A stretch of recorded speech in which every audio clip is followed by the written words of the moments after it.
Écoutez, ce document assez exceptionnel qui date du 4 juillet 1938, c'est le guide de Larigaudy, un scout, oui, mais un scout d'un certain âge, qui revient d'un voyage qu'il a mené de Paris à Saigon à deux en voiture. Imaginez quelle épopée ce devait être. Le scout Guy de Larigaudy vient de traverser l'Asie dans une petite voiture.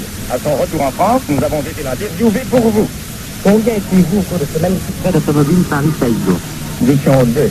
Mon camarade Roger Drapier, qui a été le grand mécanicien et le technicien du voyage, et moi-même.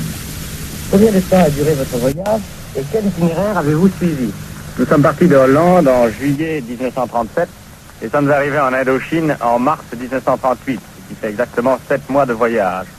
Nous avons suivi jusqu'à l'entrée des Indes le tracé de la croisière jaune par l'Europe centrale, Syrie, Palestine, désert de Syrie, Irak, Iran, Afghanistan.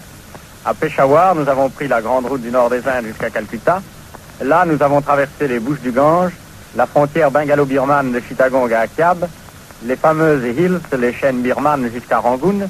De là, nous sommes remontés jusqu'au nord du Siam et avons embarqué la voiture sur une pirogue parguée de radeaux de bambou pour descendre les rapides du Mékong jusqu'à Luang Prabang, où nous avons trouvé la route de la Reine Astrid jusqu'à Hanoï.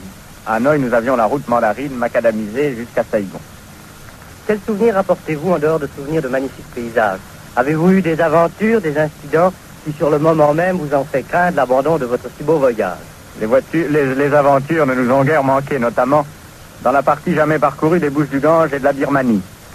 Il nous est arrivé de voir notre voiture tellement bien embourbée qu'il a fallu attacher des pirogues à droite et à gauche et attendre que la marée, en remontant, dégage la voiture. Il nous est arrivé sur la piste de Birmanie d'être obligé d'attacher la voiture par des cordes à flanc de ravin pour passer 2 roues dans le vide. Il est évident qu'à ces moments-là, si la corde avait cassé, notre voiture était perdue et le beau voyage arrêté.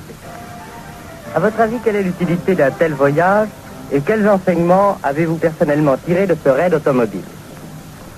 Je crois que la réponse à cette question est qu'il serait désirable que beaucoup de jeunes gens s'en aillent courir l'aventure par le vaste monde. La civilisation est vraiment très étendue maintenant et il est relativement facile à des jeunes gens, campeurs, entraînés à la vie et au scoutisme par exemple, de s'en aller courir l'aventure. Autrefois, les artisans faisaient leur tour de France. Pourquoi à l'heure actuelle, des étudiants, au lieu du simple tour de France, ne feraient pas le tour du monde? Ils en reviendraient enrichis des beautés contemplées et aguerris par l'effort fourni.